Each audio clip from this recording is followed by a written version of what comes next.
방문해 주셔서 감사합니다. 여러분 모두 행복한 일만 가득하세요. 구독과 좋아요는 큰 힘이 됩니다. 고금소총 야담전설, 오늘의 이야기 시작합니다.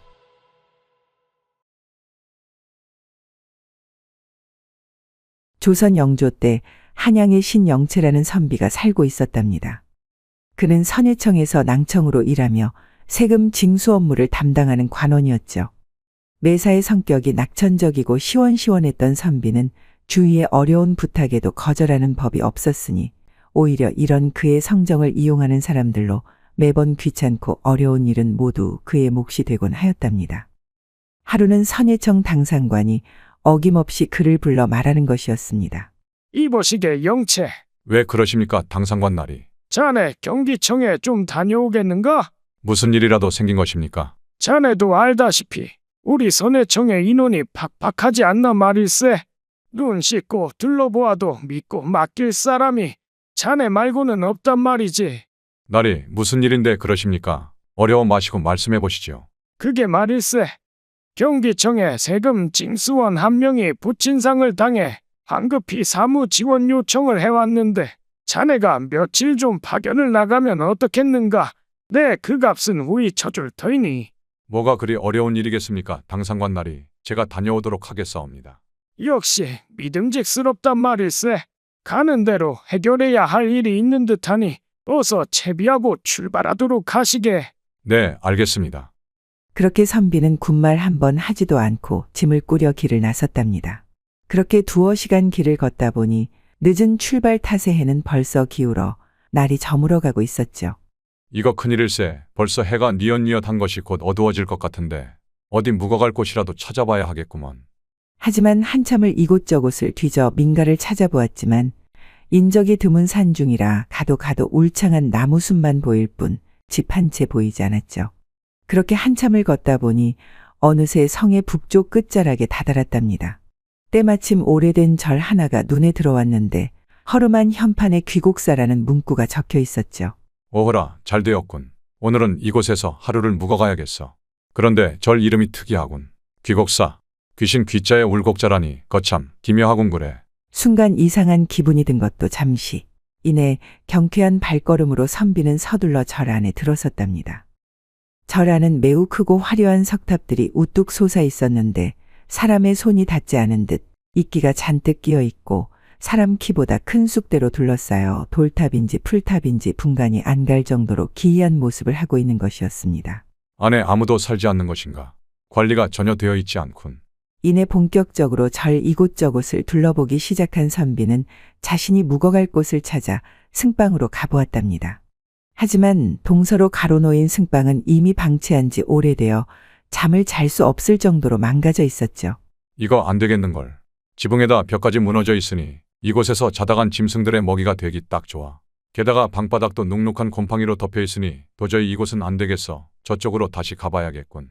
그렇게 다시 자리를 옮겨 남쪽으로 가보니 작은 건물이 하나 있었는데 사람이 드나든 듯한 흔적이 보이는 것이었습니다.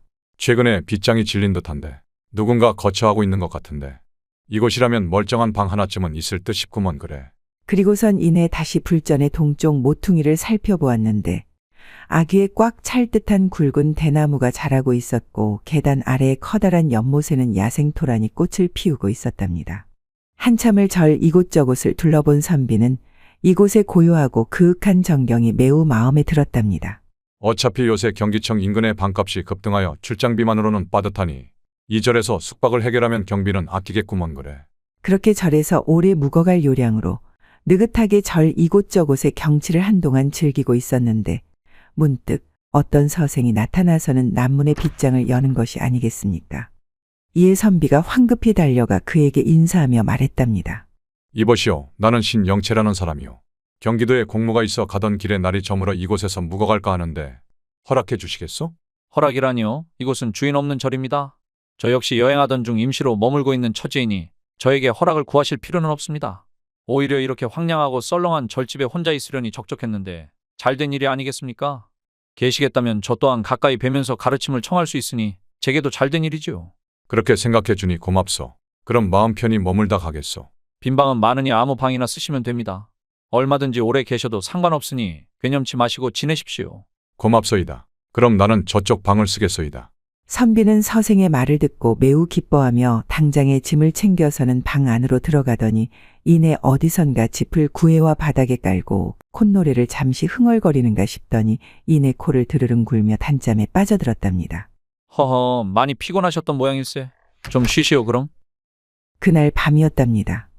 밝은 달빛이 물처럼 흐르는 가운데 두 사람은 불전의 행랑에 앉아 낮에 미처 나누지 못한 통성명을 하고 있었답니다. 저는 충청도 은봉 출신의 김무진이라 하옵니다. 도가승이온데 이곳저곳을 떠돌며 수행을 하다 얼마 전부터 이곳에서 묵고 있습니다. 잘 부탁드립니다. 그러셨군요. 안 그래도 소박하고 성실한 말투가 딱 그 지방 사람 같았소. 나는 선해청 낭청 신영채라 하오. 반갑소. 저 또한 이리 만나게 되어 반갑습니다. 묵어가시는 동안 많은 가르침 부탁드립니다. 아니요. 이리 말동무가 생겨 내가 오히려 기뻐. 잘 부탁하오. 그렇게 짧은 통성명 뒤에 두 사람은 다시 각자의 방으로 잠을 청하러 들어갔답니다. 하지만 낯선 잠자리 탓인지 피곤한 몸과는 달리 선비는 오래도록 뒤척이며 쉽사리 잠을 이루지 못하고 있었습니다. 그런데 때마침 창문 밖에서 희미하게 웅얼거리는 소리가 들려오는 것이 아니겠습니까? 근처에 인가라도 있었단 말인가. 오는 길에 인가라고는 눈을 씻고도 찾아볼 수 없었는데 말이지. 거참. 호기심이 생긴 선비는 몸을 일으켜 북쪽으로 난 석창 아래로 다가가 살그머니 바깥을 넘겨다 보았답니다. 그러자 나지막한 담장 너머로 작은 집 한 채가 보였는데 색깔이 바랜 붉은 옷을 입고 커다란 은비녀를 꽂은 할미가 구부정하게 허리를 굽힌 채 달빛 아래에서 마흔이 좀 넘은 듯한 부인과 이야기를 나누고 있는 것이었습니다. 할머니, 소양이가 왜 이렇게 오래도록 나타나지 않는 걸까요? 부인의 푸념에 할미가 응수했답니다. 올 때가 거진되었지. 곧 나타날게야. 기다려보자고. 할머님께 무슨 원망의 말 같은 건 하지 않았나요? 그런 소리는 못 들었지만서도 기분은 별로 좋아 보이지 않더군 그래. 할머니, 우리가 너무 이 계집애를 우냐우냐 하는 거 아닙니까? 그 말이 채 끝나기도 전에 17, 8살 가량의 아가씨가 문득 걸어왔는데 순간 깜짝 놀란 할미가 멋쩍게 웃으면서 말했답니다. 호랑이도 제 말하면 온다더니 우리 두 사람이 마침 너에 관한 얘기를 하던 참인데 우리 귀여운 애기씨가 소리도 없이 살그머니 왔구먼 그래. 다행히 내 욕을 안 했으니 망정이지 하마터면 말이야. 허허허. 그러더니 이내 할망이 표정을 상냥하게 고쳐잡고는 아가씨를 치켜세우며 말을 이어갔답니다.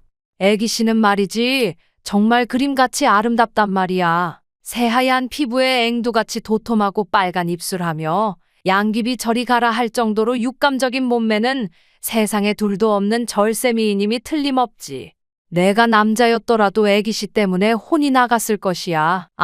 그렇고 말고. 그 말에 아가씨가 볼멘 소리로 대꾸했답니다. 할머님, 그만 치켜 올리세요. 누가 저 같은 여자를 좋아한다고 그런 입에 발린 말씀을 하시는 거예요?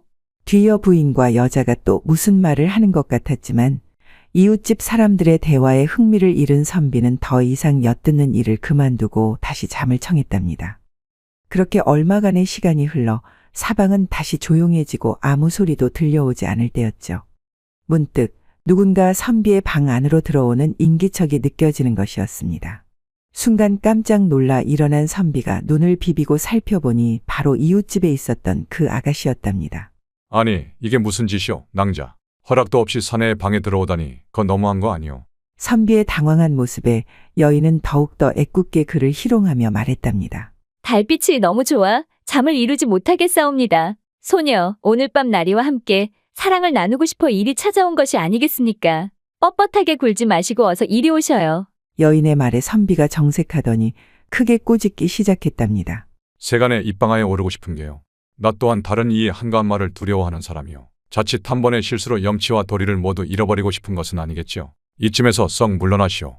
염치와 돌이라고 하셨으니까 그냥 개나 줘버리겠사옵니다. 한밤중인데 누가 본다고 그러십니까?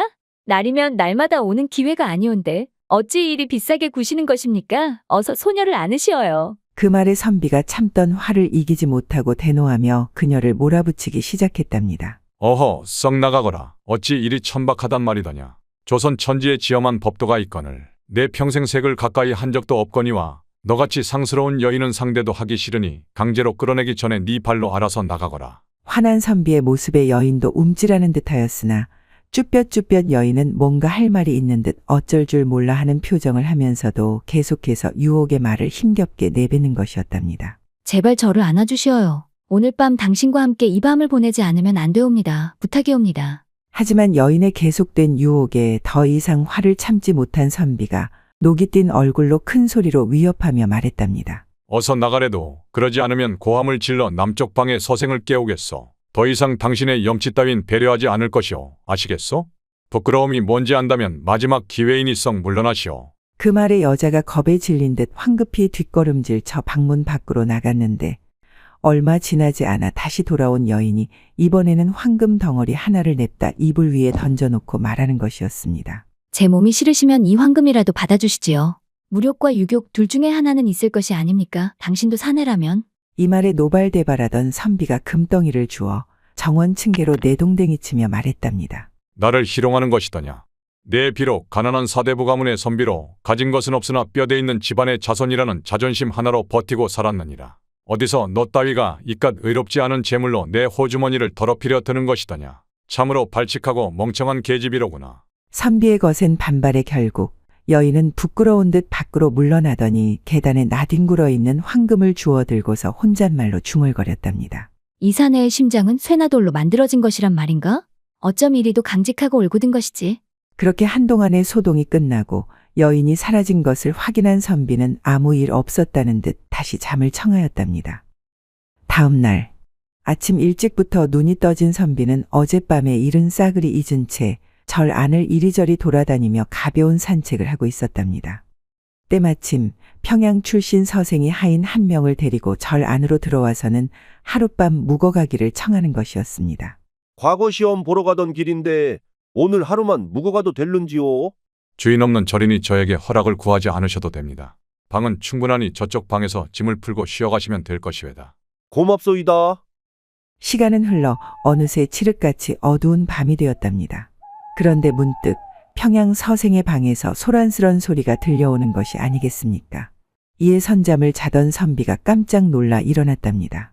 나리, 일어나 보시오요. 나리, 무슨 일인데 이리도 소란스럽단 말인가? 나리, 저희 도련님께서 움직이질 않사옵니다. 하인의 다급한 부름에 선비가 황급히 평양 서생의 방을 찾아 그의 맥을 짚었는데 이미 그의 숨이 멎은 상태였답니다. 이보시게 어찌 된 일인가? 자네 주인이 왜 이리 된 겐가? 저도 모르겠사옵니다. 도련님 방에서 이상한 소리가 나 와보니 이렇게 쓰러져 있는 것이 아니겠습니까요? 하인의 말에 다시 한번 서생의 몸 이곳저곳을 살피던 선비가 이윽고 서생의 발바닥 한가운데에 송곳으로 찌른 듯한 작은 구멍을 발견했답니다. 하지만 그 구멍으로 가늘게 피가 흘러나오는 것 이외에는 그 어떤 타살의 흔적이나 죽음의 원인을 발견하지 못했죠. 안타깝지만 자네 주인은 급사한 모양일세. 이유를 알 수 없으니 날이 박는 대로 관아에 신고해 시신을 수습하도록 하시게. 네, 알겠습니다. 이후로 한참이나 주인을 잃고 슬퍼하는 하인을 위로하고 다시 방에 돌아오니 벌써 동틀 무렵이었는데 피곤한 몸을 바닥에 눕히자마자 골아떨어지고 말았답니다.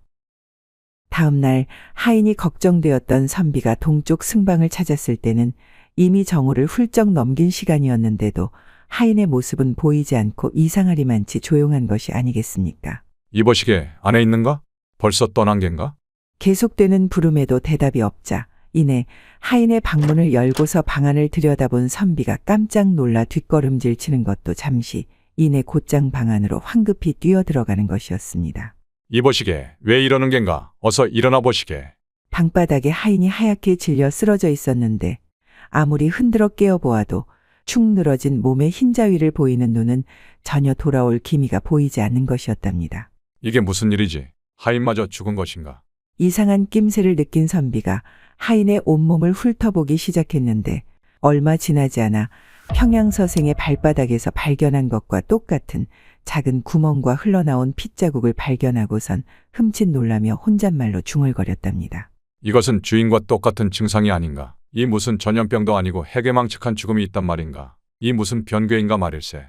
하룻밤 사이 두 사람이 갑자기 죽어버렸으니 겁에 질려 도망칠 법도 하였으나 선비는 오히려 두 사람의 죽음이 측은하여 하루 종일 그 곁을 지키고 앉아 명복을 빌고 있었죠. 늦은 오후가 되자 수행을 하러 갔던 무진이 돌아왔는데 절 안의 기묘한 광경을 보고 선비에게 물었답니다. 날이 어찌 된 일이옵니까? 다치신 데는 없사옵니까? 이 말에 선비가 자초지종을 설명하니 무진이 고개를 끄덕이며 뭔가 짐작이 간다는 듯 말했답니다. 이 사람들은 모두 귀신에게 홀려 일이 된 것이옵니다. 무진의 말에 평소 성격이 굳세고 올곧은 선비는 그의 말을 믿으려 하지 않았답니다. 귀신이 어디 있다고 그런 소리를 하시는 게요. 여기는 또한 절인데 아무리 주인 없는 절이라고는 하나 부처님의 공덕이 서린 곳에 어찌 귀신 따위가 그런 짓을 한단 말이오. 말도 안 돼요. 날이 중이 떠났으니 이곳은 더 이상 절이 아닙니다. 음기가 강한 그냥 폐가일 뿐이죠. 저 또한 얼마 전부터 요기를 느끼고 요물을 쫓아 산에 갔다 오늘에서야 돌아온 것입니다. 분명히 이 절 주위의 요물들이 다시 나타날 것입니다. 오늘부터 이상한 기운이 느껴지실 땐 저를 부르도록 하십시오. 꼭 그렇게 하셔야 합니다. 그대가 그렇다고 하니 그런 것으로 하겠소만. 하여간 내일 아침 일찍 평양서생과 하인의 시신을 수습해야 할 터. 내 오늘은 먼저 잠을 청하겠소. 그대도 편히 주무시오. 알겠습니다. 다시 한번 말씀드리지만 이상한 기운을 느끼는 즉시 소리쳐 저를 부르셔야 합니다. 절대 주위를 게을리 하시면 안 됩니다. 아시겠지요? 알았대도 그럽니다. 걱정 마시구랴. 그 말을 끝으로 방으로 들어간 선비는 하루 종일 놀라 피곤한 탓에 이른 저녁부터 깊은 잠에 빠져들었답니다. 얼마나 잠이 들었을까. 선비가 목이 말라 잠을 깨고 보니 한밤중이 되어 있었답니다. 눈도 뜨지 못한 채 물병을 찾아 손을 더듬거리고 있었는데 순간 손끝에 사람 발 같은 것이 잡히는 것이 아니겠습니까? 이에 이상함을 느낀 선비가 조심스레 눈을 떠 손끝을 따라가 보니 지난밤 자신을 찾아왔던 여인이 우두커니 그를 바라보고 서 있는 것이었답니다. 화들짝 놀란 선비가 벌떡 일어나 여인을 밀쳐내며 말했답니다. 넌 누구시오? 당장 물러나시오. 날이 진정하시옵소서. 소녀이옵니다. 아니 왜 또 이리 내 방에 들어오신 것이오? 내가 그리 혼냈거늘. 오늘은 나리를 유혹하러 온 것이 아니옵니다. 그럼 어찌 이리 몰래 내 방에 또 들어온 것이오? 선비의 말에 잠시 망설이던 여인이 말했답니다. 나리 잘 들으십시오. 곧 야차가 와서 나리를 죽일 것입니다. 그 무슨 해괴한 말이오? 세상에 야차가 어디 있으며 있다고 한들 왜 나를 죽이러 온단 말이오? 그 말에 여인이 다소곳이 무릎을 꿇고 앉더니 말했답니다. 나리, 제 이름은 소양이고 성은 이씨입니다. 18살이 되던 해 역적의 가문으로 몰려 죽게 되었는데 이 절 근처에 매장되었지요. 그런데 이곳에 기생하는 요물의 협박 때문에 저승으로 가지도 못하고 구천을 떠돌며 낚아죽을 두껍게 하고 사람을 유인해 그들에게 인간을 제물로 바치는 이런 더러운 일을 하게 되었답니다. 하지만 이는 실로 제가 원해서 하는 일이 아닙니다. 제가 이런 사실을 말씀드리는 이유는 나리의 성정에 감명받았기 때문입니다. 저는 지금까지 여러 사람을 겪어보았으나 나리만큼 심지가 굳은 이는 본 적이 없습니다. 나리께선 정말 성현처럼 인품이 훌륭하시기 때문에 제가 감히 속이거나 유혹할 생각이 추호도 없습니다. 다만 이제는 절 안에 죽일 만한 사람이 없으므로 분명 야차가 나리를 유혹하기를 강요할 텐데 그렇게 된다면 저로서도 어쩔 도리가 없으니 안타까울 따름입니다. 내 평생 잘못한 일이 없거늘 내게 왜 이런단 말이오? 아니 낭자. 그럼 내가 살 방도는 없는 게요? 내가 어떻게 하면 되는 것이오? 무진고 한 방을 쓰면 재앙을 면할 수 있을 것입니다. 그 말에 선비가 의아해하며 물었답니다. 그러고 보니 무진도 절 안에 남아있는 사람이 아니오. 그런데 어째서 그는 유혹하지 않는 거요? 겉으로는 평범해 보이나 그는 보통 사람이 아니옵니다. 저희가 감히 접근할 수도 없지요. 자칫 환생도 못해보고 그에게 소멸당할 수 있으니 어찌 감히 유혹하겠습니까? 무진이 그렇게 대단한 사람이었어? 그는 도력이 상당해 귀신이나 요물들이 피해 다닐 정도입니다. 이 세계에선 그를 귀신 사냥꾼이라 부른답니다. 무진이 그렇게 대단한 사람이었다니. 하여간 그건 그렇고. 그대는 어떤 방법으로 사람을 홀리는 것이오?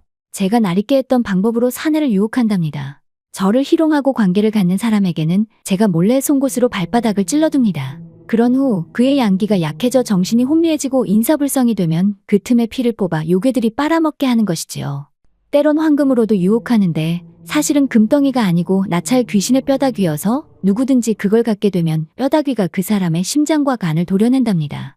이 두 가지 방법은 목표로 삼은 사람의 기호에 따라 그때그때 적당한 것으로 골라 사용한답니다. 그래서 지난번 나에게도 그렇게 한 것이었군요. 지난번 일은 제 뜻이 아니었으니 너그럽게 용서하시고 제가 말씀드린 대로 하시면 나리께선 무탈하실 것이옵니다. 고맙소. 그런데 야차가 나를 찾아오는 것이 언제란 말이오?